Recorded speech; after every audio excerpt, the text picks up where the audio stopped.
Bayangkan hidup bersama orang yang kamu cintai, namun justru orang itulah yang menjadi penyebab kematianmu. Kasus ini bukan tentang perampokan, bukan tentang orang asing, tapi tentang pengkhianatan yang berujung maut. Inilah kisah tragis Sakurako Hagi dan Kaede Hagi. Simak ceritanya.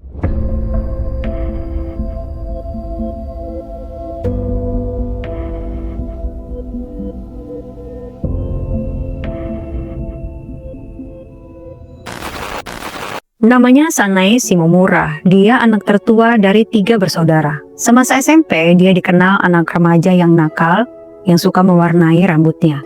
Di sekolah Jepang, memang ada peraturan strict tentang rambut, seperti di Indonesia. Dia juga sering berkeliaran di kota pada malam hari. Ayahnya adalah seorang pelatih rugby di sebuah SMA terkenal. Sanae akhirnya bisa memperbaiki dirinya lebih baik lagi setelah ayahnya kemudian mempercayakan putrinya itu kepada seorang ibu guru yang dikenalnya yang merupakan pelatih klub rugby di sebuah sekolah kejuruan.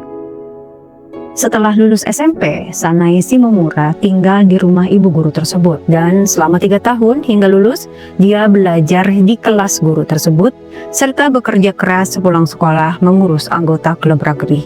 Dia ingin sangat bahagia katanya setelah lulus SMP itu. Setelah lulus, ia mendapat pekerjaan di sebuah restoran di kota Yokkaichi, prefektur Kanagawa. Di sana Sanae bertemu dengan seorang pria setempat. Mereka menikah di Desember tahun 2006. Sanae kemudian melahirkan putri pertamanya, Sakurako Hagi, pada Mei 2007. Dan anak keduanya yang lahir pada tahun 2008 bernama Kaede Hagi. Sanae sangat mencintai anak-anaknya. Dia berkata, "Aku sangat bahagia hingga tidak bisa mengungkapkannya dengan kata-kata." Ketika Sakurako jatuh sakit karena roseola, Sanae mengungkapkan perasaannya sebagai ibu dengan mengatakan, "Tidak ada yang lebih menyakitkan daripada melihat anakmu sakit." Bahkan ketika Kaede Hagi belum lahir, masih dalam kandungan Sanae, Sanae pernah berucap, "Aku hanya ingin dia lahir dengan selamat." Setelah menikah, Sanae Shimomura dan suaminya tinggal bersama orang tua suami selama sekitar 6 bulan. Mereka kemudian hidup mandiri dan pindah tempat.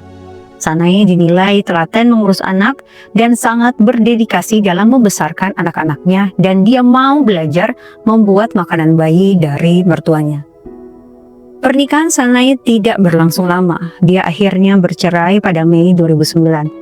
Sanae kemudian mendapatkan hak asuh atas kedua anaknya yang masih kecil dan tetap mendaftarkan mereka di bawah catatan keluarga suaminya. Sebelum perceraiannya, Sanae Shimomura pernah menulis tentang cintanya kepada anak-anaknya di sebuah blog internet.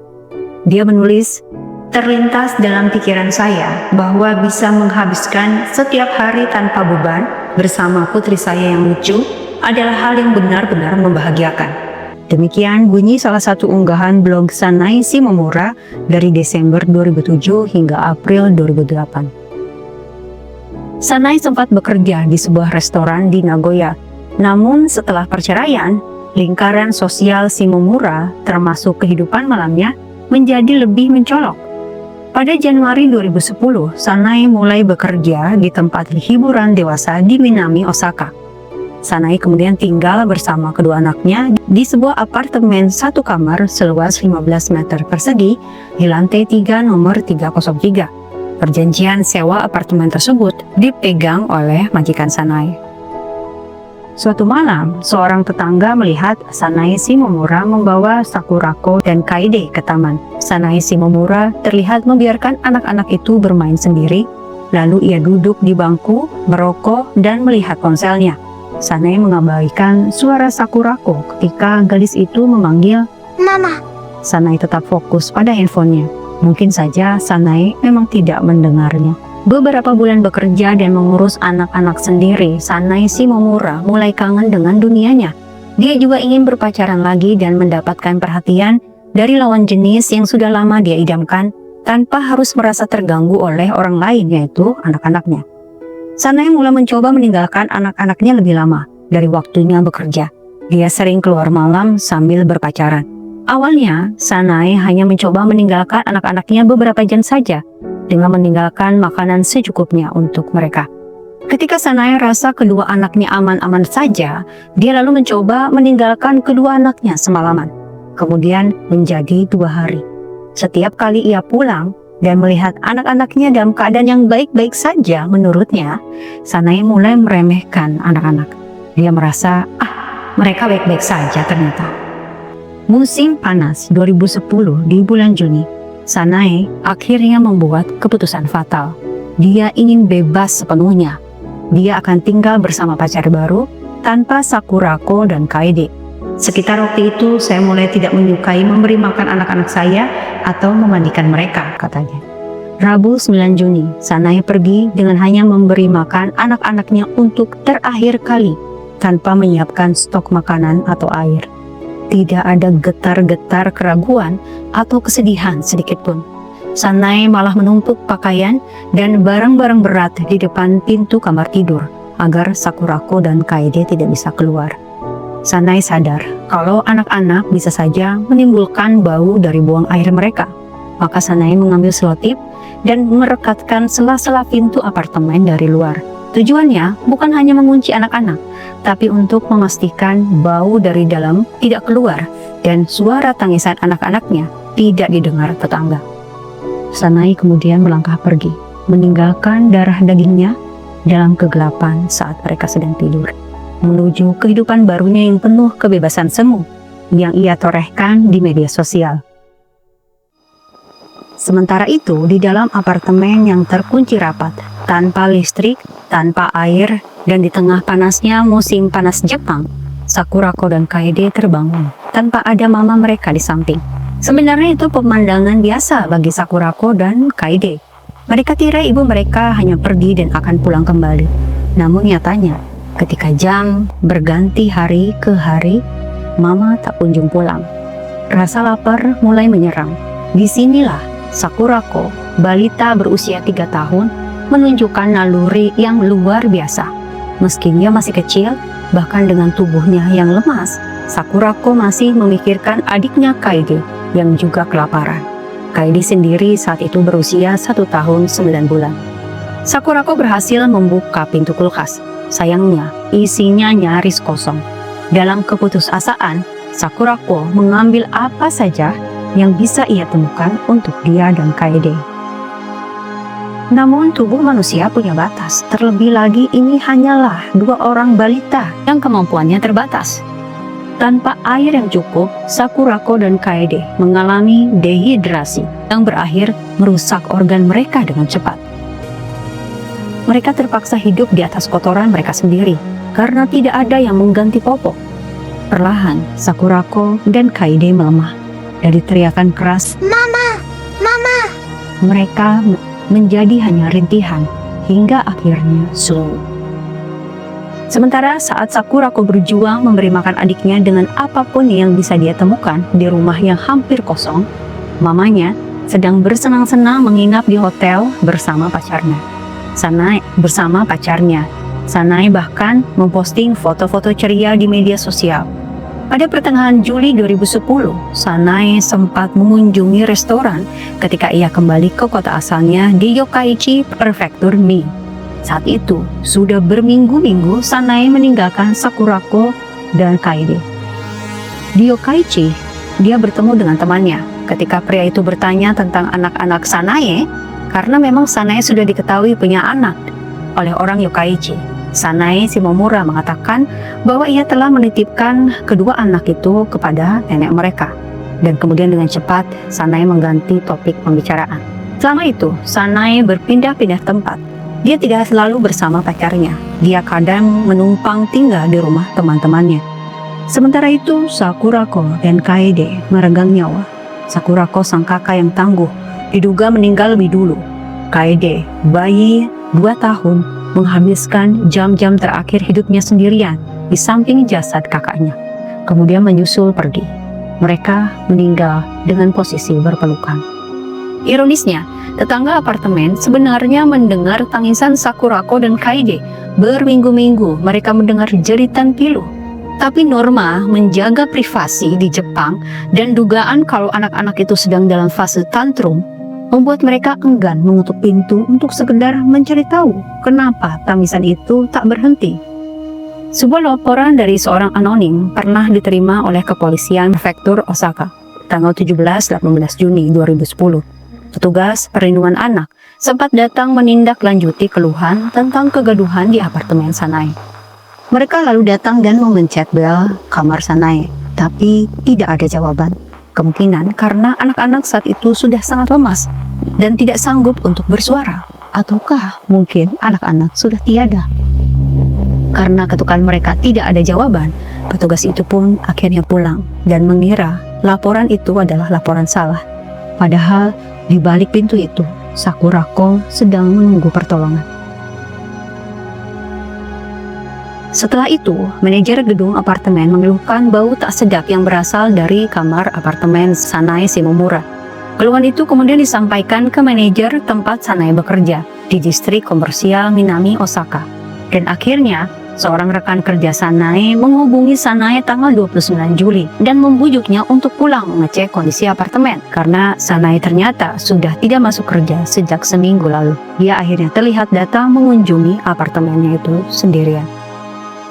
Saat itu dia sudah merasa anak-anaknya sudah tiada, dan benar saja ketika Sanae masuk, dia melihat jasad anak-anaknya telah membusuk. Tapi Sanae memilih pergi lagi tanpa melaporkan pada siapapun tentang kondisi anak-anaknya. Sanae malah menelpon temannya yang di Yokkaichi untuk bertanya, "Bagaimana saya bisa mengatasi kesedihan atas kematian seseorang yang penting bagi saya?" Karena tidak tahu menahu maksud pasti Sanae, pria itu mengatakan kepada Sanae bahwa Sanae harus berusaha keras untuk mengatasi kehilangan itu. Yang kemudian Sanae jawab, "Ya, itu benar." Sepertinya kesedihan itu dikarenakan Sanae takut bahwa kematian anak-anaknya akan terungkap di kemudian hari. 50 hari setelah anak-anak ditinggalkan, salah satu rekan kerja Sanae Shimomura akhirnya menghubungi layanan darurat 110 pada pukul 1 pagi tanggal 30 Juli 2010. Setelah sebelumnya dia tiba di gedung apartemen di distrik Nishi, Osaka, dan mencium langsung bau aneh yang berasal dari apartemen Sanae. Polisi kemudian tiba sekitar pukul 1.15 pagi. Apartemen itu terkunci, dan petugas harus masuk melalui balkon. Balkon dipenuhi sampah, termasuk remah-remah permen, lalat berkerumun, mengeluarkan bau busuk. Ketika polisi masuk, hawa panas menyeruak dari dalam keluar. Mereka menemukan pemandangan menyedihkan. Sakurako dan Kadae telah meninggal, ditemukan tak berbusana dan berbaring terlentang di tengah ruangan dalam posisi T meringkuk bersama. Bagian tubuh mereka telah berubah menjadi kerangka dan ada sampah berserakan di sekitar mereka. Pendingin ruangan di kamar itu juga tidak berfungsi sama sekali ketika jasad-jasad itu ditemukan. Ada kemungkinan kalau anak-anak itu telah melepaskan pakaian mereka sendiri karena kepanasan. Polisi meyakini kalau Sakurako dan Kaede Hagi telah meninggal di bulan Juni tidak lama setelah Sanae meninggalkan mereka sendiri. Pemandangan di dalam sana menghancurkan hati siapapun yang melihatnya, kecuali sang mama, Sanae Shimomura. Penyidik kemudian menemukan jejak bahwa Sakurako menjilati sisa-sisa bumbu seperti mayones, saus mustard, dan remah-remah sampah. Ia bahkan memakan bunga es di freezer untuk meredakan dahaga yang menyiksa. Bukti forensik menunjukkan sesuatu yang membuat para polisi menangis. Sakurako tidak memakan temuan itu sendirian. Ia menyuapi adiknya. Residu makanan sampah yang sama ditemukan di mulut kedua anak itu. Di tengah neraka dunia itu, Sakurako kecil berusaha menjadi sosok mama bagi Kaede. Ia menjaga adiknya tetap hidup sebisanya. Sanae akhirnya ditangkap di rumah temannya tanpa air mata. Kalimat yang keluar dari mulutnya malahan sebuah konfirmasi atas kekejamannya. Apakah mereka sudah mati? Ketika penyidik menginvestigasinya, apa yang membuat dia begitu tega meninggalkan anak-anak yang sangat kecil sendirian? Sanae berkata, "Sejak bercerai pada Mei tahun lalu, saya sudah lelah mengurus anak-anak saya. Saya ingin waktu luang. Saya khawatir membesarkan anak-anak saya dan ingin melarikan diri. Saya telah membesarkan mereka sehingga saya meninggalkan mereka.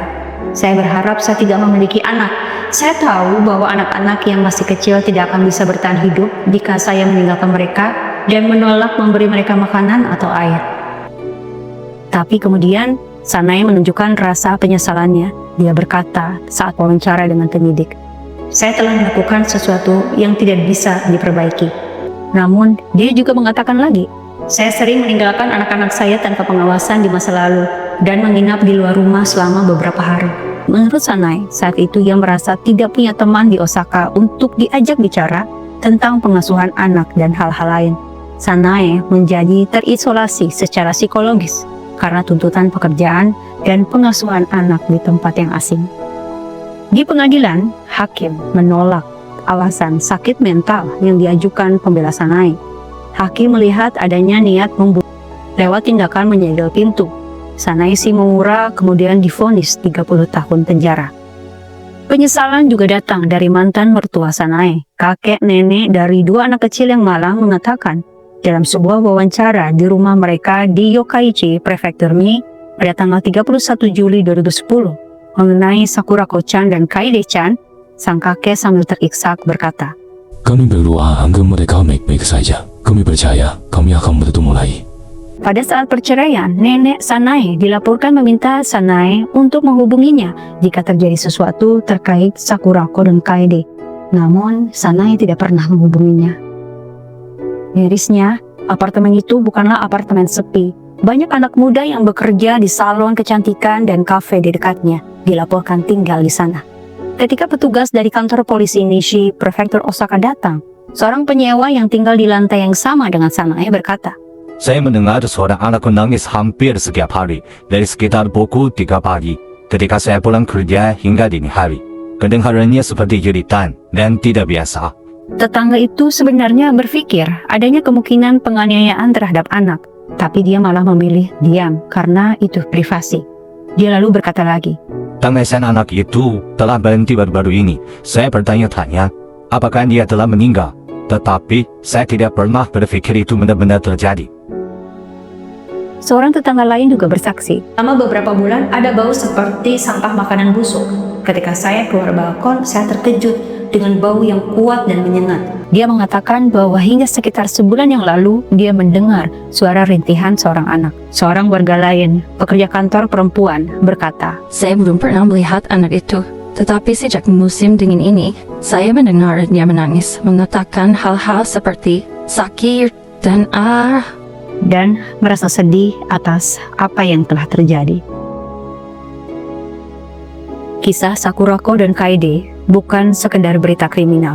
Ini adalah potret kekejaman yang dilakukan oleh orang yang seharusnya menjadi pelindung. Dalam kasus Sanae, fitrah itu menjadi sirna. Sanae melihat anak-anak menjadi beban karena kesendiriannya dan hilangnya peran suami juga ayah. Kita memang harus menghormati ruang privasi orang lain, tapi dalam kasus di Jepang ini, penghormatan terhadap privasi malah berakhir menjadi pengabaian. Sementara tanda-tanda sudah diperdengarkan, tapi enggan untuk bertindak. Semoga tidak ada lagi kasus Sakurako dan Kaede lainnya, dan semua ibu dan ayah di dunia ini bisa menjadi pelindung yang nyata bagi anak-anak mereka. Balik lagi ke video simak nanti, jangan lupa like, comment, dan subscribe.